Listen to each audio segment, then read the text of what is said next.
عمرك فكرت ليه بعض الناس بيبيعوا منتجاتهم بسهولة من غير ما تحس إن هم بيحاولوا يبيعوا؟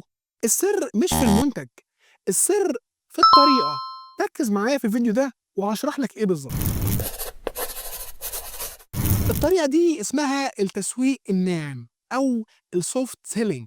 الفكرة هنا إنك مش بتقدم المنتج بشكل مباشر، أنت بتقدم حل لمشكلة عند العميل. خليني أوضح لك، لو بتسوق مثلا لكريم ترطيب، بدل ما تقول اشتري المنتج ده، اتكلم عن مشكلة البشرة الجافة. اشرح الحلول الطبيعية اللي ممكن العميل يستعملها، ثم في الآخر عرفهم على المنتج بتاعك كواحد من الخيارات اللي ممكن تحل المشكلة. الخطوة التانية إنك تشارك قصة.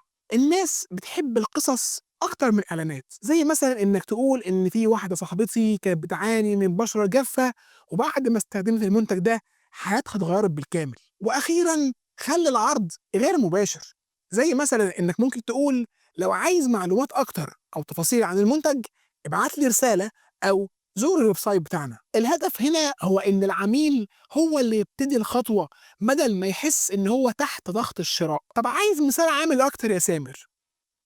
عيني. من فتره كنت شغال مع احد مراكز الكورسات في احدى الدول العربيه، كان عنده برنامج تدريبي للصحه النفسيه. كل الاعلانات القديمه لما بصيت عليها كانت اعلانات واضحه ومباشره جدا، في كورس اسمه كذا، محتوى كذا، سعره كذا، اشترك الان عشان في خصم. محتوى عادي نمطي هيجيب مبيعات، وارد، لكن مش هيكسر الدنيا. الحقيقه ان انا اقترحت حاجه لطيفه جدا، وهي ان احنا نستعمل السوفت سيلينج وبلاش الدايركت سيلينج. طلعنا باعلانات جديده بتواجه مشاكل محدده الناس بتحس بيها، زي التوتر، القلق، الضغط العصبي في ظل الظروف الحاليه، الخوف من المستقبل خصوصا في الظروف الاقتصاديه اللي بتحصل دلوقتي. وطرحنا قصص عن كل نقطه منهم، وحصل تفاعل مع العملاء لما طلبنا منهم يحكوا عن مشاعرهم السلبيه تجاه النقط دي. بعدها في الاخر خالص كنا بنوجههم لحضور الكورس. النتائج اتقلبت 180 درجه